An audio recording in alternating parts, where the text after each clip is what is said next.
नमस्कार दोस्तों, काफ़ी दिनों से आप लोग के कमेंट आ रहे थे KVS PRT के सिलेबस के लिए और हिंदी में कैसे आप लेके आ सकते हैं 20 में से 20 अंक। वैसे अगर सीधे सीधे देखा जाए तो हिंदी आपके पूरे सिलेबस में कितने नंबर की पूछी जा रही है? 30 नंबर की। अच्छा, इसको लेके काफ़ी ज़्यादा कन्फ्यूज़न होता है, तो उससे भाई पहले ही क्लियर कर लीजिए।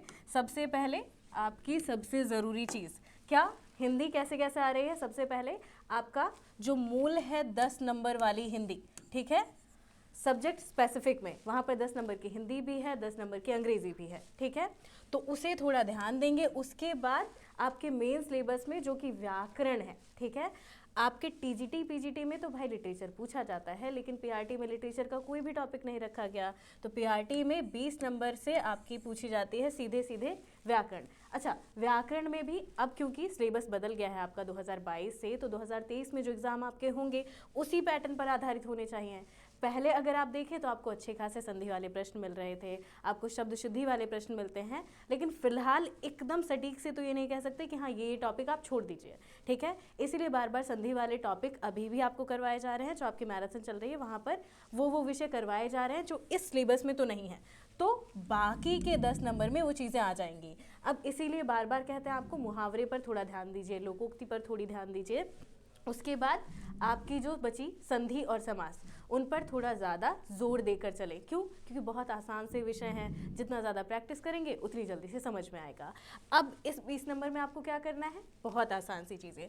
सबसे पहले संज्ञा विशेषण वचन। अब आपको क्या करना है? वचन तक मत जाइए, संज्ञा विशेषण और आपका सर्वनाम, ये 3 चीज़ें पहले ही अलग कर लेंगे, ठीक है। तो सर्वनाम, संज्ञा, विशेषण, इन पर जो जो आपने नोट्स बनाए हैं, जो जो आपने क्लासेस ली हैं, उन्हें थोड़ा सही से रिवीजन करें और इन तीनों को छोटे छोटे 2 पेज में क्लियर कर लीजिए और इनके ज़्यादा से ज़्यादा उदाहरण लिखते रहिए, ठीक है। लास्ट मोमेंट में आप क्या कर सकते हैं? कोशिश कीजिए कि जितना आप लोग PYQ सॉल्व कर चुके थे बहुत अच्छा था। अब लास्ट मोमेंट में आपको क्या करना है? मॉक टेस्ट अगर लगा रहे हैं, 10 नंबर के प्रश्न आप सॉल्व करते हैं, तो वो 10 नंबर एक बार चेक भी कर लीजिए कि कहाँ कहाँ गलती हुई है। हमसे गलती क्या होती है? 100 नंबर के प्रश्न हमने कर लिए, हमने देख लिया हाँ 100 में से हमारे 80 अंक आए, हम खुश हो गए, लेकिन जो 20 आपके गलत हुए उसमें गलती कहाँ कहाँ हो रही है वो भी देखते रहें। अब संज्ञा विशेषण सर्वनाम एक साथ पढ़ेंगे। उसके बाद संयुक्ताक्षरों की पहचान बहुत ही आसान है, इसे अलग कर लीजिए। फिर भाई हिंदी में संख्याएं, ठीक है, पाठ्यक्रम के अनुसार आपकी हिंदी में संख्या है, उसके लिए एक वीडियो बनाया गया था, एक बार वो चेक कर लेंगे। अब आते हैं विशेषण का संज्ञा के साथ सुसंगत प्रयोग, वचन, वचन का प्रयोग, क्रिया, काल, कारक चिन्हों की पहचान, शब्दों के संदर्भ में लिंग का प्रयोग।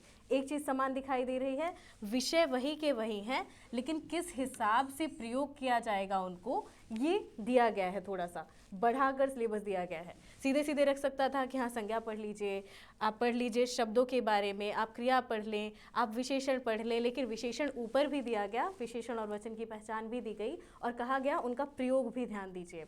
तो हो सकता है ऐसे उदाहरण दे ले कि आपसे सीधे सीधे पूछे कि हाँ प्रयोग के आधार पर कहाँ गलती हो रही है, प्रयोग के आधार पर आपको क्या विशेषताएं दिखाई देती है।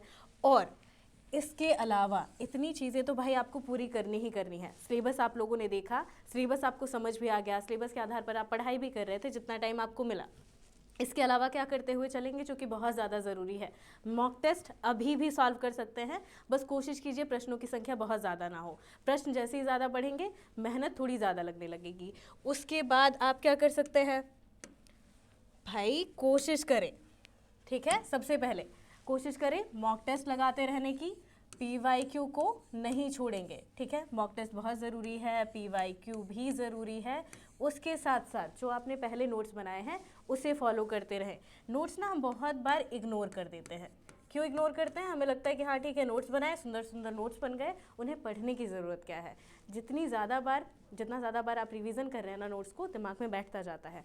फ़ायदा क्या होता है? आपने कभी नोटिस किया है, आपकी अगर हिंदी की किताब है तो जब भी आपका मन हुआ, अचानक से आपके अंदर एनर्जी आई, आप पहला चैप्टर पढ़ लेते हैं, फिर एनर्जी खत्म हुई, फिर 10 दिन बाद सिलेबस शुरू किया, फिर पहला चैप्टर पढ़ लिया, फिर 20 दिन बाद सिलेबस शुरू किया, फिर पहला चैप्टर पढ़ा। बाकी अगर आप आखिरी चैप्टर देखें उतना ध्यान नहीं जाता जितना हमारा ध्यान रहता है पहले चैप्टर पर। तो वही बात होती है, जो आपके नोट्स के शुरुआती पन्ने होंगे कम से कम वो आपके दिमाग में अच्छे से बैठे हों। नोट्स में किन किन चीज़ों पर थोड़ा ज़्यादा फोकस करें, कोशिश कीजिए ज़्यादा से ज़्यादा उदाहरण लिख कर चलें। ऐसा नहीं एकदम लंबे लंबे नोट्स बना दें, संधि नहीं समझ में आ रहे हैं तो 10-12 घंटे संधि पढ़ ली, फिर खूब सारे शब्द लिखे, ऐसे नहीं। एकदम आसान आसान शब्दों में जो आपको समझ आए, भले ही गंदी सी राइटिंग हो लेकिन आपको समझ में आए, उस हिसाब से नोट्स बनाते हुए चले। उनका रिवीजन जो आखिरी के 20 दिन बचे हैं, कोशिश रहे कि इसमें भी क्या करना है, यही मेथड अपना कर रखिए, मॉक टेस्ट, पीवाईक्यू नोट्स, इतनी चीज़ें हो जाएंगी, काम चल जाएगा। चलिए, बाकी अगर कोई समस्या आती है तो भाई क्लास में तो आपकी क्लास चल ही रही है, आपकी मैराथन चल ही रही है, क्लास में आकर ज़रूर बताएं। और पढ़ने का ये वाला तरीका क्या है, सबसे बेहतर है, इस हिसाब से पढ़ेंगे थोड़ा सा लंबे समय तक आपको चीज़ें याद रहेंगी। अब वो चीज़ें ना जो आपको कठिन लग रही हैं, व्याकरण में ना एक ट्रिक और है, एकदम अगर अध्यापक के हिसाब से कहें तो कोई लॉजिक नहीं है इस बात का, लेकिन कम से कम जो जो विषय आपको लगते हैं ना बहुत ज़्यादा कठिन है, जैसे कि मान लीजिए आपसे पूछा वचन, वचन के बारे में कुछ भी नहीं आता, तो क्या करें, 1 या 2 दिन पहले ना कोई यूट्यूब वीडियो देख लीजिए, उस टॉपिक से रिलेटेड कोई भी यूट्यूब वीडियो देख लेंगे, आपको समझ में आ जाएगा कि हाँ कहाँ कहाँ आप ज़्यादा मेहनत कर सकते थे, कहाँ कहाँ आपको थोड़े ज़्यादा चेंजेस करने की ज़रूरत है। और जो आपने तुरंत तुरंत पढ़ा होता है ना, कई बार वो दिमाग में रह जाता है। ध्यान दिया होगा, कई बार आप ट्रेन में जा रहे हैं, आपका 1 घंटे बाद एग्ज़ाम है और जो आप पढ़ कर आए एकदम वही का वही पूछ लिया। तो भाई थोड़ा सा कोशिश कीजिए कुछ लेक्चर्स देख लेने की जो आपको सही से समझा रहे हो, और वही का वही हो सकता है एग्ज़ाम में आ जाए। तो ये वाला मेथड अपना कर रहिए, आपके हिंदी में अच्छे से अच्छे अंक आएंगे। बाकी क्लास में मिलते हैं, मैराथन में मिलते हैं, तब तक के लिए अपना ध्यान रखें। धन्यवाद।